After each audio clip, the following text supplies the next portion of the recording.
juga untuk semua yang udah kasih kesempatan buat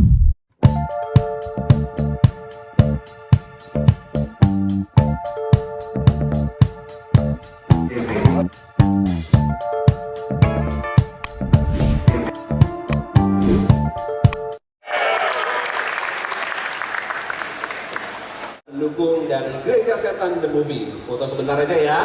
Habis ini kita mau lanjutin soalnya. Dengan acara, oke. Senyum kiri, kanan. Ya, MC-nya minggir lagi. Oke, MC-nya minggir lagi ya. Sini aja.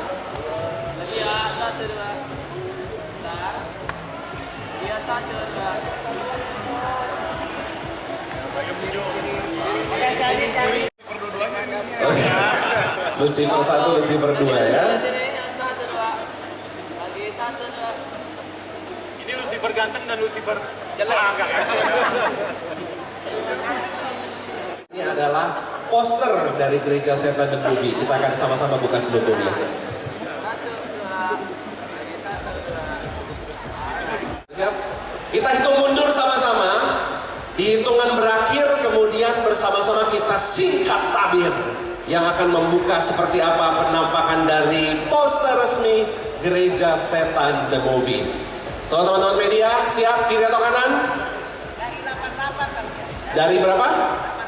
88. 88. Apa sebabnya harus 88? Angka bagus. Oh, movie. Langsung tanda tangan dulu mumpung berdiri di depan. Ya, semua mayoritas muslim gitu kan, mayoritas kejawen.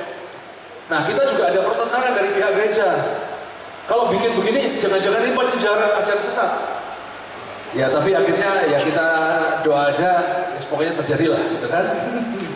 Dan puji Tuhan, kita bisa hadir dan bisa launching pas tanggal 11 September. Dan itu pun kita nggak minta. Cuman kok terakhirnya pas tuh ya. Kurang lebih seperti itu.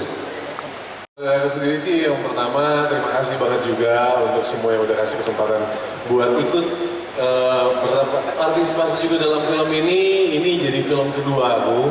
Fun fact-nya film pertama aku itu aku jadi malaikat, yang kedua jadi Lucifer.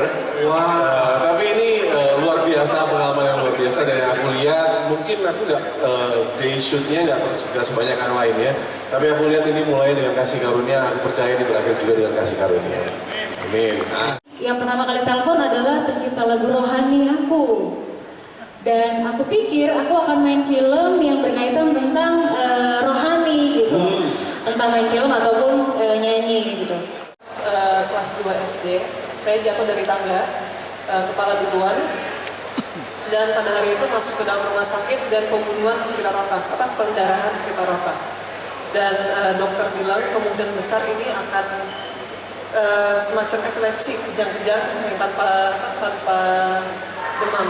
Dan ya, memang benar kata dokter, sampai umur 9 atau 10 tahun suka kejang-kejang, tanpa demam, suka pingsan.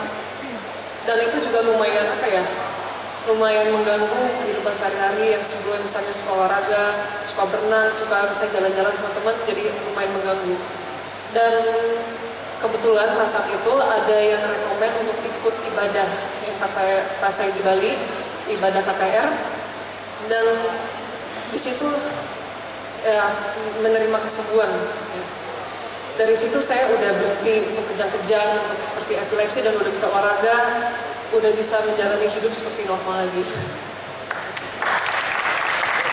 terima kasih. Mungkin ini pengalaman supranatural aku kali ya. Jadi waktu itu lagi syuting Gereja Setan juga kebetulan. Jadi aku lagi mandi biasa aja di kamar mandi.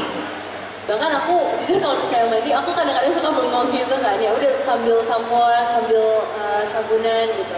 Tapi tiba-tiba pas aku keluar dari kamar mandi, mama bilang, loh Catherine, kamu kenapa nyanyi-nyanyi gitu di kamar mandi? Terus aku bilang, enggak, aku sama sekali enggak nyanyi-nyanyi. Bahkan mama bilang kalau aku tuh kayak nangis gitu, kayak gitu. Itu waktu lagi syuting Gereja Setan juga waktu itu. Aku lupa waktu hari keberapa, pokoknya itu sih mungkin gangguan yang aku rasain. Cuman ya sejauh ini aman-aman aja karena mungkin aku percaya sama Tuhan akan selalu melindungi aku pastinya.